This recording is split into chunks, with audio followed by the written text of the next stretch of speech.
नमस्कार, महानगरों की बड़ी खबरों में आपके साथ मैं अदिति त्यागी हूं। तो आपको बताएंगे छोटी बड़ी खबरें दिल्ली, मुंबई और आपको तफसील से उसके मायने भी समझाएंगे। लेकिन सबसे पहले हम आपको दिखाएंगे दिल्ली दंगों की जांच कर रही दिल्ली पुलिस की स्पेशल सेल को एक बड़ा और अहम सबूत मिला है। दरअसल दिल्ली पुलिस को मिला है एक रजिस्टर जिसमें दिल्ली दंगों में कहां से पैसा आया, ध्यान से सुनिए, दिल्ली दंगे कैसे प्रायोजित दंगे थे, बाहर से पैसा आया है, लोगों को भड़काने के लिए इस पैसे का इस्तेमाल किया गया। इस रजिस्टर में पूरा लेखा जोखा मौजूद है। रजिस्टर में विदेश से पैसे आने और हिंसा पर किए गए खर्च का पूरा जिक्र है। दिल्ली पुलिस ने यूएपीए के तहत मिरान हैदर को गिरफ्तार किया। दिल्ली में दंगों की पूरी प्लानिंग के लिए रजिस्टर बना। ये दिल्ली पुलिस के पास एक बड़ा सबूत। ये इस वक्त की बड़ी खबर हम आपको दिखा रहे हैं। देखिए, ये तो है दिल्ली में दंगों का कैसे बही खाता मिला है, ये रजिस्टर मिला है। और दूसरी तरफ मुंबई एडिशन में बड़ा सवाल यही है कि सुशांत सिंह राजपूत को इंसाफ कैसे मिलेगा। संजय लीला बंसाली से पूछताछ हुई है।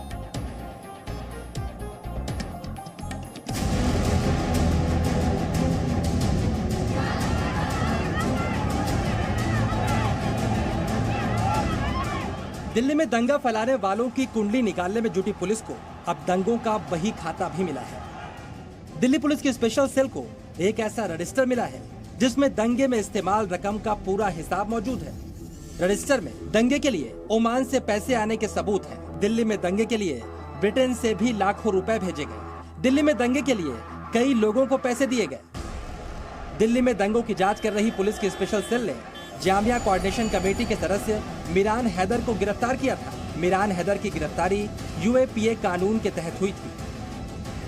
मिरान के घर से ही पुलिस को दंगों के हिसाब वाला रजिस्टर मिला। मिरान हैदर के घर से ही पुलिस ने 2.5 लाख कैश भी बरामद किया। मिरान के खाते में 5 लाख रुपए जनवरी में आए थे। मिरान के पास कई जगहों से कैश भी पहुंचा था।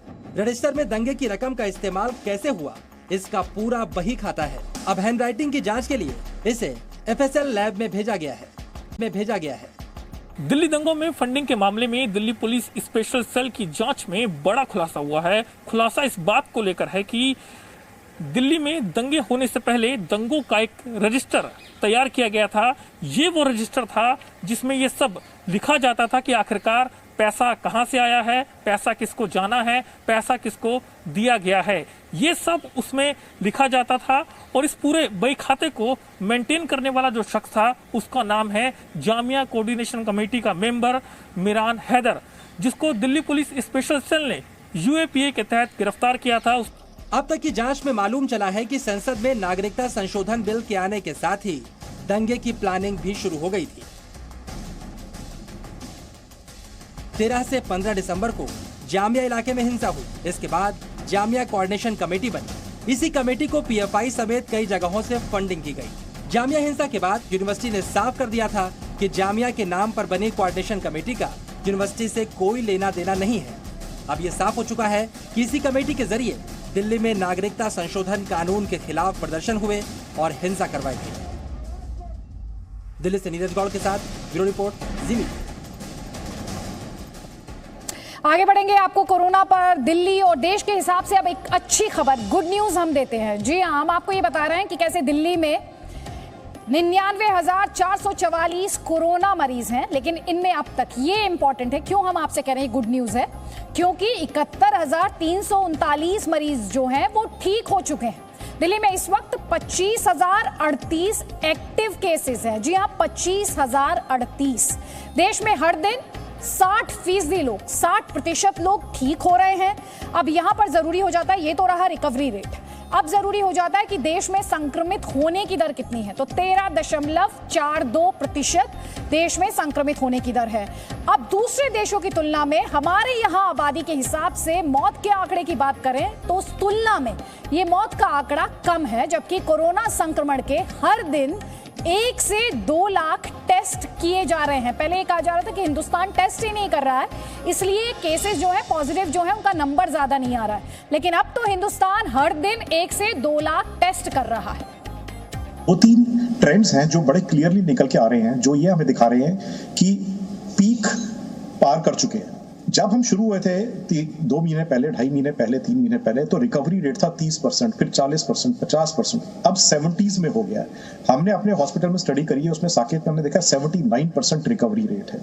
तो ये इंडिकेट करता है कि जो स्प्रेड है बीमारी का वो कम हो गया है। जून के पहले हफ्ते में जो स्थिति थी वो धीरे धीरे अब स्टेबल होनी शुरू हुई है। एक तो 70% लोग तो अब तक ठीक हो चुके हैं। तो जब हम कहते हैं कि 97,000 लोग हो गए, तो उसका मतलब ये भी है कि लगभग 70,000 लोग ठीक भी हो चुके हैं।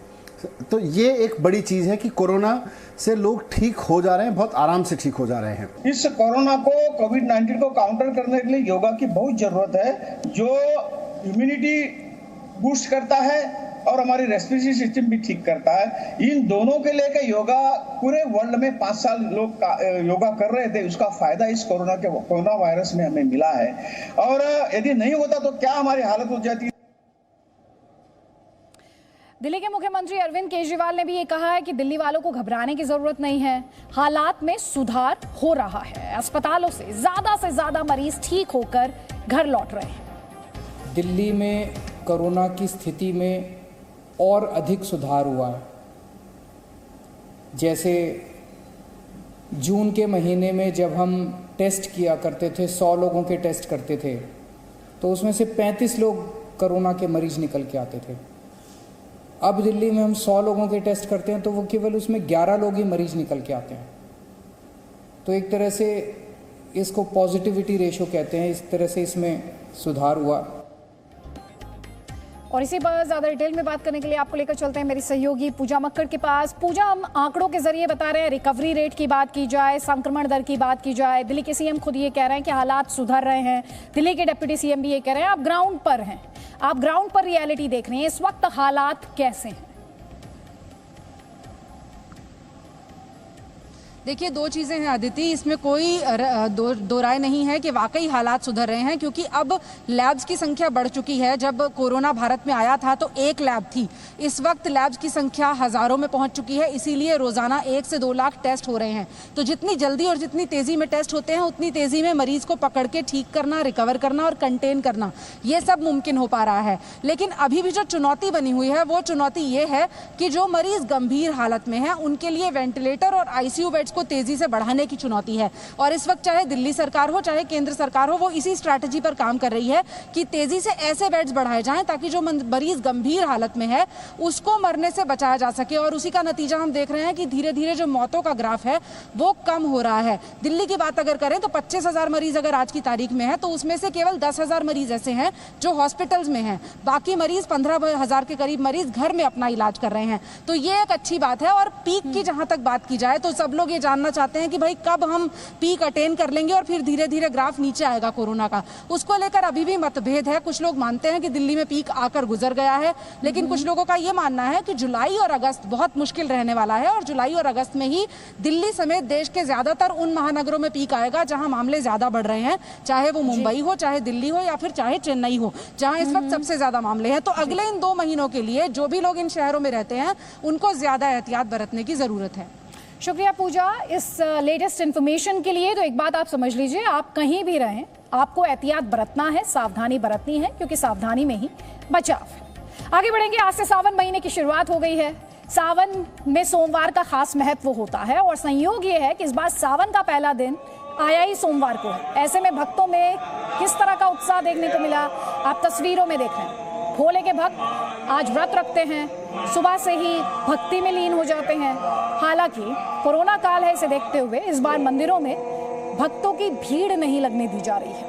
देश भर के शिव मंदिरों में सोशल डिस्टेंसिंग का ध्यान रखा जा रहा है और भगवान भोलेनाथ की विशेष पूजा अर्चना की जा रही है सोशल डिस्टेंसिंग के नियमों का पालन करते हुए। उज्जैन के महाकालेश्वर मंदिर में बाबा भोले की भस्म आरती की गई, तस्वीरें हम आपको दिखाई रहे हैं। वहीं भोले की नगरी काशी में सावन के पहले सोमवार पर काशी विश्वनाथ मंदिर में पूजा अर्चना करने के लिए श्रद्धालु पहुंचे। उत्तर प्रदेश के मुख्यमंत्री योगी आदित्यनाथ ने गोरखपुर के मानसरोवर मंदिर में भगवान शिव की पूजा अर्चना की है।